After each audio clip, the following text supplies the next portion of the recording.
아침 묵상에 오신 여러분들을 환영하고 축복합니다. 하나님께서 우리에게 새로운 날을 허락하셨는데요. 새로운 날을 맞는 새로운 은혜로 오늘 하루 우리 인생을 지켜줄 줄 믿습니다. 오늘은 성막을 세우다 라는 제목을 가지고 출애굽기 40장 1절부터 33절까지 말씀을 좀 살펴봤으면 좋겠습니다. 우리 1절과 2절 말씀 같이 한번 읽어볼까요? 여호와께서 모세에게 말씀하여 이르시되 너는 첫째 달 초하루에 성막 곧 회막을 세우고. 예, 모세가 시내산에 올라가서 하나님 앞에 율법을 받고 또 율법과 더불어 성막을 어떻게 만드는지에 대해서 배우게 됩니다.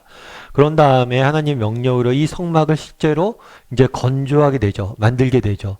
이 이야기가 33장부터 39장까지 말씀이에요.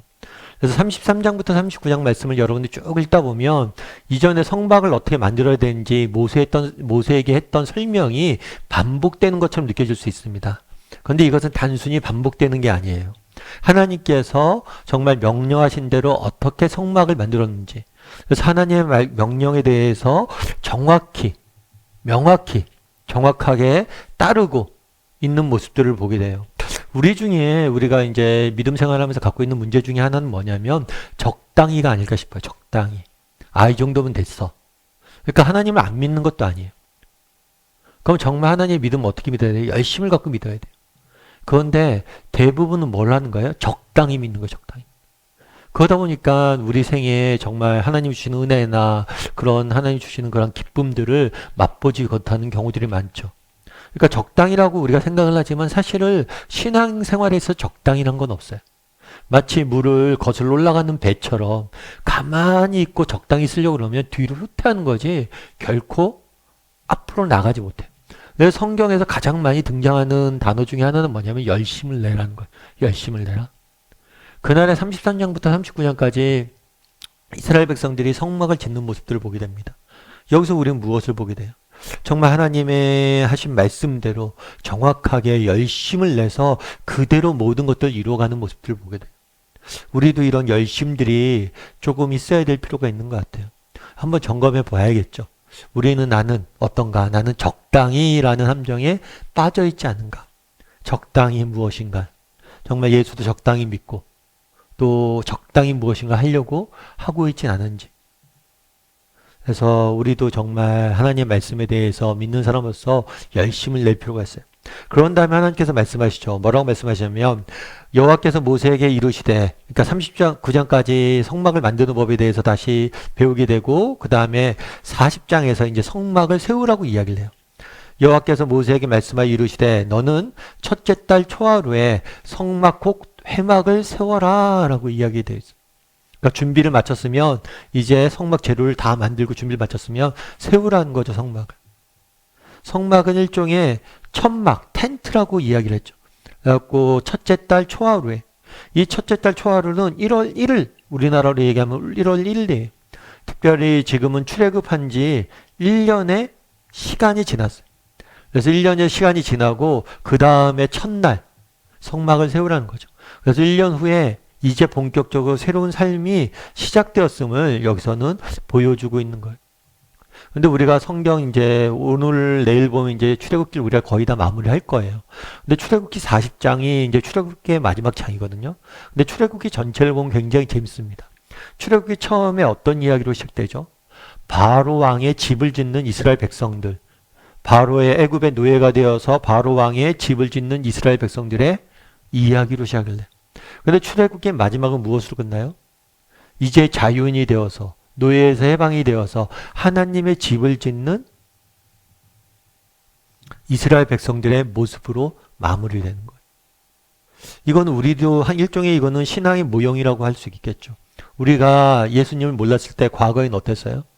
과거에는 정말 세상의 온갖 좋은 것들을 추구하고 그것들을 쌓고 집을 짓고 그것들을 가지고 무엇인가를 이루며 살았어요.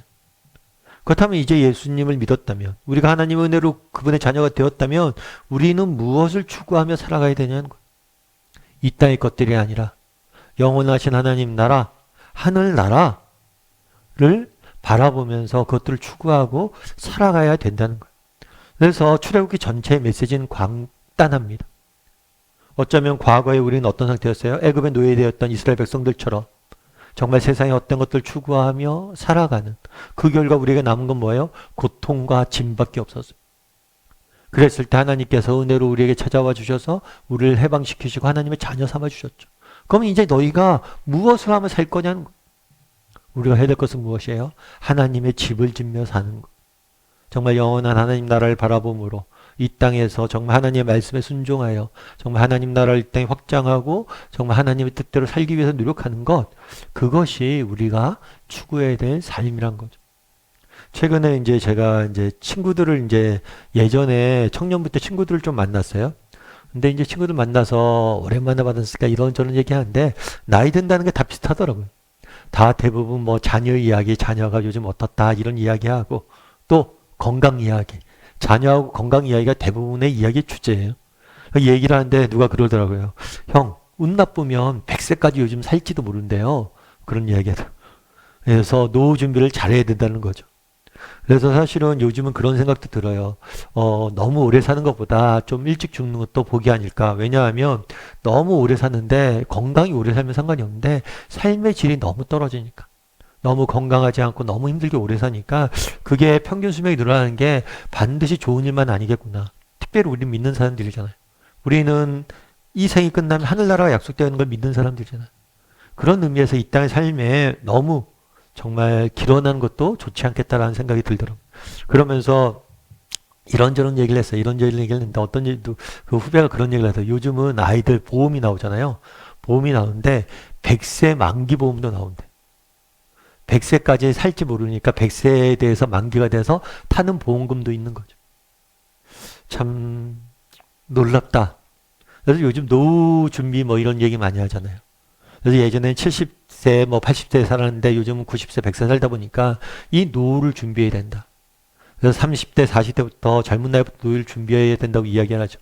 그래서 이제 앞으로 태어나는 아이들은 뭐예요? 태어나는 순간부터 준비하는 거죠. 100세 만기 보험을 들면서. 참 여러 가지 생각이 들었어요. 노후 준비를 잘해야 되는데 사실 우리가 그렇잖아요. 인간이 20, 30년 더 살기 위해서 정말 젊은 나이부터 어린 나이부터 노후 대비를 하고 살잖아요. 근데 그건 생각해보면 고작 20, 30년이잖아요. 우리 앞으로 영원히 살아야 되잖아요. 이 땅의 삶은 길어야 100년이에요. 하지만 죽음 이후에 영원한 삶이 우리를 기다리고 있잖아요. 영생이 우리를 기다리고 있잖아요. 그럼 영생을 위한 준비는 언제부터 해야 되냐는 거. 영생을 위해서는 우리 언제부터 준비를 해야 돼? 그날의 이스라엘 백성들이 정말 노예가 되어서 바로 왕의 집을 짓는 걸로 시작됩니다. 그런데 마지막에는 정말 자유인이 되어서 하나님의 백성이 되어서 하나님의 집을 짓는 걸로 맞춰져요. 우리는 무엇을 추구하며 살아가는지 돌아봤으면 좋겠어요. 우리 예수 믿었잖아요.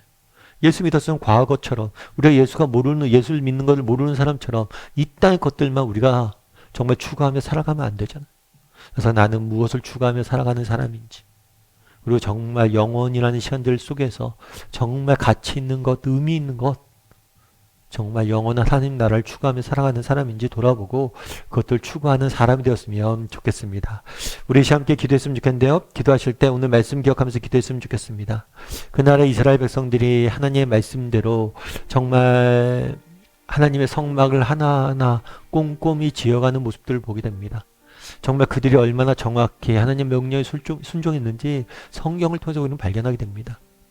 혹시 우리 가운데 정말 적당히 하려는 마음들 없는지, 왜 성경이 이렇게 꼼꼼히 하라고 이야기합니까? 적당히 하는 순간, 그런 마음을 먹는 순간 우리는 퇴보할 수밖에 없고 하나님이 주시는 은혜의 땅에 도달하지 못하기 때문에, 그래서 나는 적당히 라는 함정에 빠져있진 않은지 돌아보는 시간이 되었으면 좋겠고, 우리에게도 신앙이 열심을 내는 시간이 되었으면 좋겠어요. 하나님 앞에 날마다 더 가까이 나가기 위해서 더 열심히 낼 줄 아는 사람이 되게 해달라고 이 시간 함께 기도했으면 좋겠습니다. 또한 기도하실 때 나는 무엇을 추구하며 살아가는 사람인지, 정말 하나님을 몰랐을 때처럼, 정말 하나님을 모르는 그 시절처럼 이 세상 것들만 추구하며 사는 사람인지, 이제 우리가 하나님의 자녀가 됐잖아요. 정말 영원한 하나님 나라를 추구하며 정말 영혼이란 관점 속에서 우리 인생을 바라보고 정말 영혼이란 관점 속에서 우리에게 꼭 필요한 것들 남길 줄 아는 사람이 되게 해달라고 이 시간 우리 함께 기도했으면 좋겠습니다. 또한 기도하실 때 오늘 하루 우리 인생을 지키시고 보호해 주시고 함께 해달라고 동행해 달라고 이 시간 목소리로 같이 기도하도록 하겠습니다. 같이 기도하시겠습니다.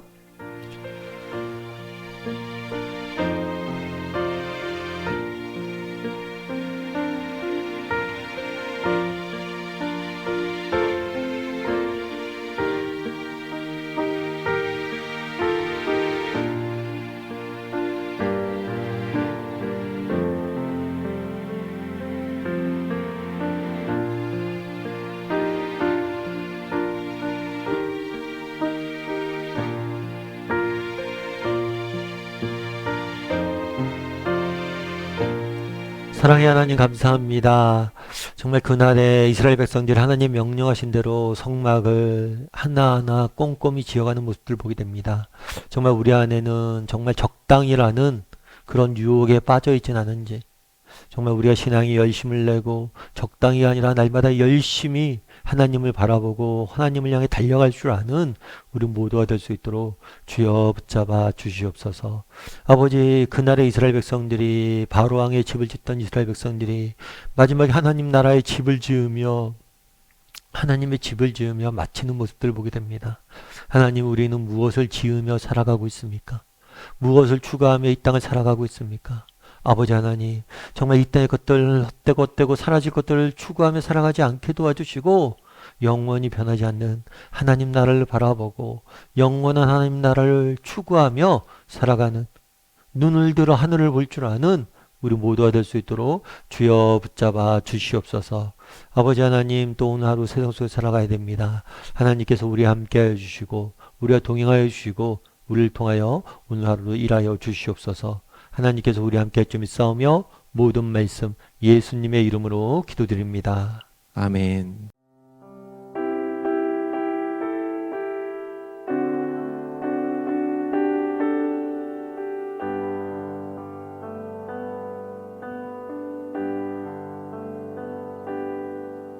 정결한 맘 주시옵소서. 오 주님, 정직한 영을 새롭게 하소서.